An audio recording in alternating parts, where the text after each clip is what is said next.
Hello and welcome to the Madhouse with you, boy Jessie. It is a genuine pleasure to have you here with me today. I want to tell you a story, but first, let me set the scene for you.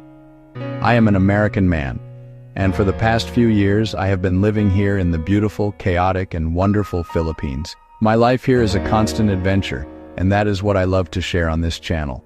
We talk about all sorts of things. We talk about travel, exploring the stunning islands, bustling cities of this nation. We talk about my Catholic faith, which is a huge part of my journey and how I see the world. So, what is this big, scary-sounding thing called cognitive dissonance? Let's throw the textbook definition out the window. Here's the simple version. Imagine you have two ideas in your head that are fighting with each other. It is like an inner tug-of-war. On one side of the rope is a belief you hold. On the other side of the rope is an action you just took, or a new piece of information you just learned. When those two things do not match, your brain feels a clank. It feels a jolt of discomfort. That uncomfortable feeling, that mental static, is cognitive dissonance. It is a cold, slightly anxious feeling that tells you something is out of alignment. Your brain is a creature of comfort. It absolutely hates this feeling of inner conflict. It is like wearing one shoe that is too tight. You can ignore it for a minute, but soon it becomes the only thing you can think about. Let's make this even clearer with some simple examples you might see every day.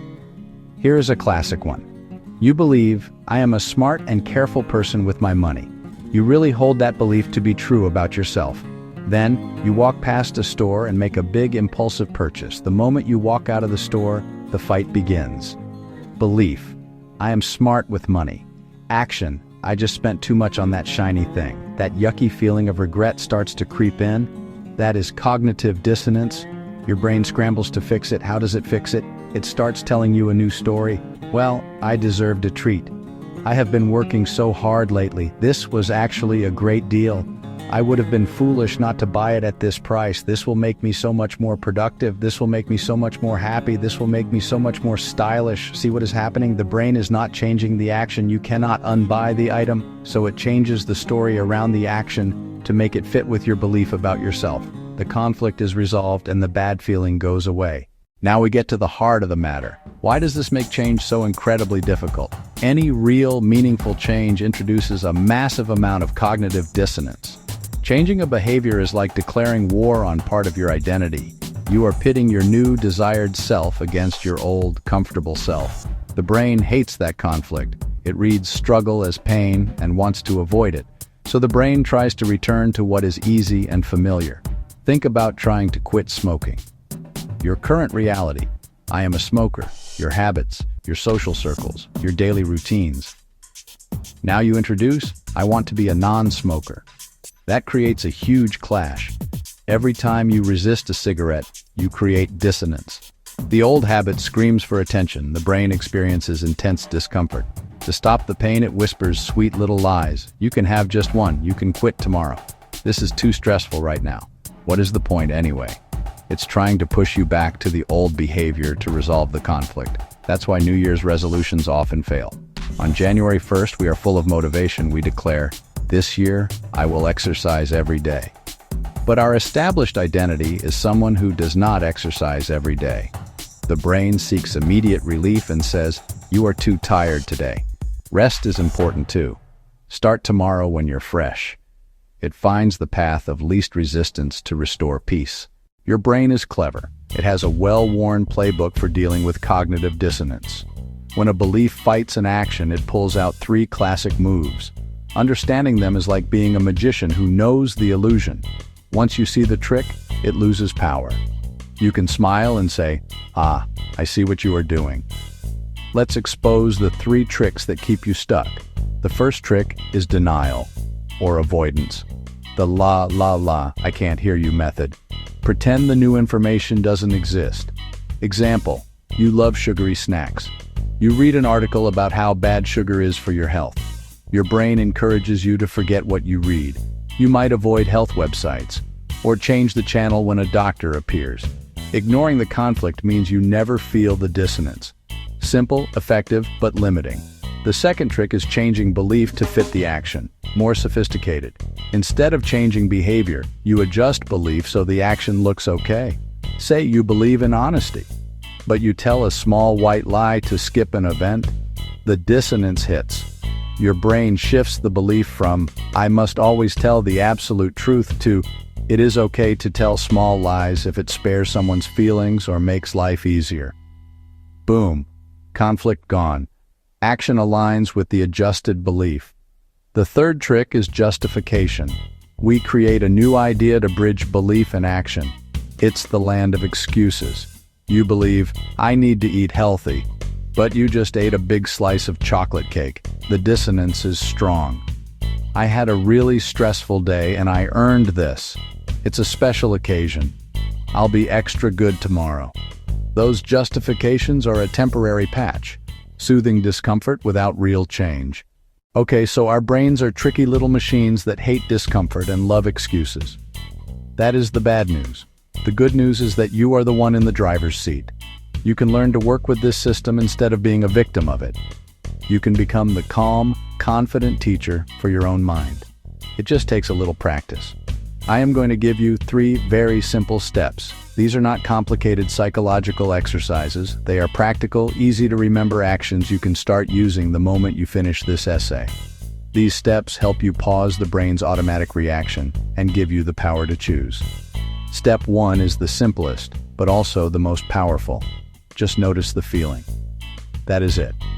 When you feel that slight internal cringe, that little pang of guilt, that vague sense of unease or defensiveness, just stop for 1 second. Do not judge it. Do not analyze it yet. Just acknowledge its presence. Say to yourself, there it is. That uncomfortable feeling. You can even give it a silly name, like the brain squirm. By simply noticing and naming the feeling, you create a tiny bit of space between the feeling and your reaction. You interrupt the brain's automatic, lightning-fast rush to make an excuse. You're shining a gentle spotlight on the process. Step 2 is to ask one simple question. What 2 things are fighting right now? You have noticed the discomfort. Now you get curious about it. What is the conflict? Identify the 2 opposing sides. For example, the belief is that I want to save money. The action is that I'm about to buy this expensive coffee. The belief is that I value my prayer time. The action is that I am scrolling on my phone instead. Write them down on a piece of paper or in a note on your phone if you have to. Making the conflict clear and specific takes away its fuzzy, emotional power. It turns it from a scary monster in the dark into a simple equation on a page. Step 3 is to make one tiny move. This is the secret to everything. Do not try to solve the entire problem forever. Do not declare that you will never buy an expensive coffee again. That is too big. Your brain will rebel. Instead, make one single, laughably small step in the direction of your desired belief. If the fight is about saving money versus buying coffee, maybe your tiny move is to order a small instead of a large. If the fight is about prayer versus scrolling, maybe your tiny move is to set a timer for just 2 minutes of prayer before you allow yourself to scroll. Let me share a couple of personal stories to show you how this works in real life, especially with my passions for travel and faith. A few years ago, I was traveling through Palawan, which is just breathtaking. I had this grand idea of myself as an eco-conscious traveler. My belief was, I travel in a way that respects and protects the environment. But as I was booking tours, I realized many of them were large commercial boat tours that probably were not the best for the delicate coral reefs. I felt that familiar, uncomfortable feeling. The brain squirm was real. My mind immediately started making excuses. Well, this is the only way to see the famous lagoons. Everyone else is doing it, so my one choice does not matter. I stopped and used the 3 steps. First, I noticed the feeling. I said to myself, Jessie, you feel weird about this. Second, I asked what was fighting. It was my belief in being an eco-traveler versus my action of booking a standard, crowded tour. The conflict was clear. Third, I decided on one tiny move. I did not cancel my whole trip or try to become a perfect environmental saint overnight. I just spent 30 minutes researching and found a smaller, locally owned operator that advertised more sustainable practices for one of my tour days. It cost a little more and took more effort, but making that one small choice immediately eased the dissonance. My action was now a little more aligned with my belief. Here is another story related to faith. As a Catholic, daily prayer is something I value deeply. My belief is, a strong faith is nurtured by consistent daily conversation with God. However, living here in the Philippines, life gets busy and wonderfully chaotic. I found myself frequently skipping my evening prayer. I would feel a pang of guilt, and my brain would jump in to help. It would say, "You were so busy serving others today, that counts as prayer. God understands you are tired." These are nice thoughts, but they were excuses that kept me from the habit I truly wanted. The dissonance was growing, so I applied the steps. I noticed the guilt. I named the conflict. I believe in daily prayer, versus I am consistently skipping it. Then I chose a tiny move. I did not promise to pray a full rosary every night. That was too big of a leap. My tiny move was to set an alarm on my phone labeled "Say One Our Father." That's it, just one prayer. It was so small it was almost impossible to fail. But doing that one small thing each night for a week rebuilt the connection. It closed the gap between my belief and my action. Soon, one prayer became two, and then it became a few minutes of quiet reflection. The tiny move made all the difference. We have covered a lot of ground. We have defined cognitive dissonance in simple terms. We have seen how it shows up in our daily lives. We have learned the 3 tricks the brain uses to keep us stuck. Most importantly, we have a simple 3-step plan to start working with our brains instead of fighting them. Theory is great, but knowledge is only powerful when it is put into action. So now I have a challenge for you. This is your call to action. I want you to take this idea out for a test drive right now, today. I am not asking you to go out and change your entire life this afternoon. That is the old way of thinking, and it is a recipe for failure.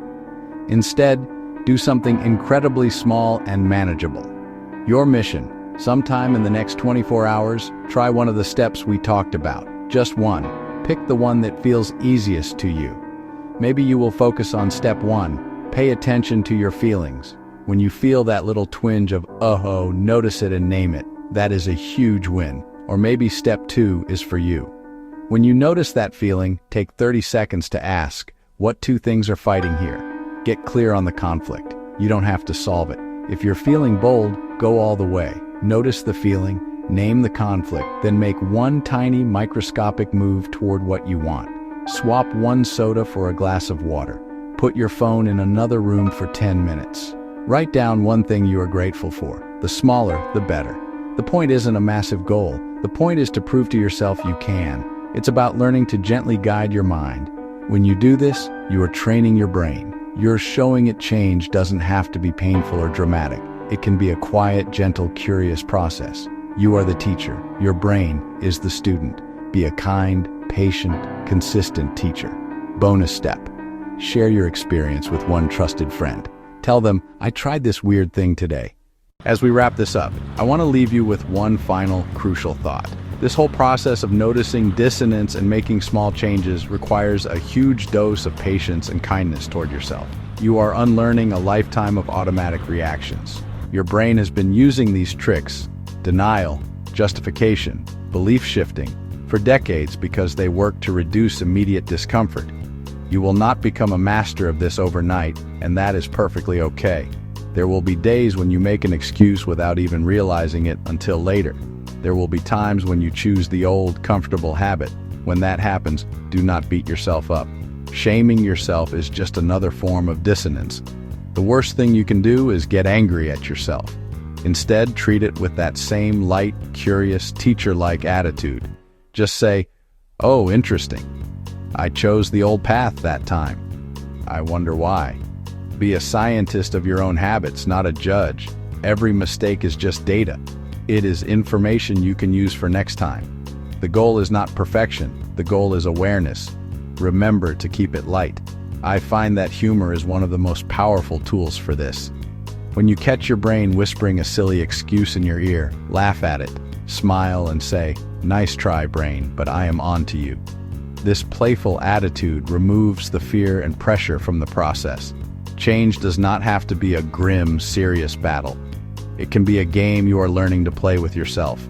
A game where you get a little bit better each day, one tiny move at a time. The more you practice, the faster you will recognize the feeling and the easier it will be to make a conscious choice. This journey of aligning your actions with your deepest values is what a life of purpose and integrity is all about. It is true in travel, it is true in faith, and it is true in every small choice we make each day.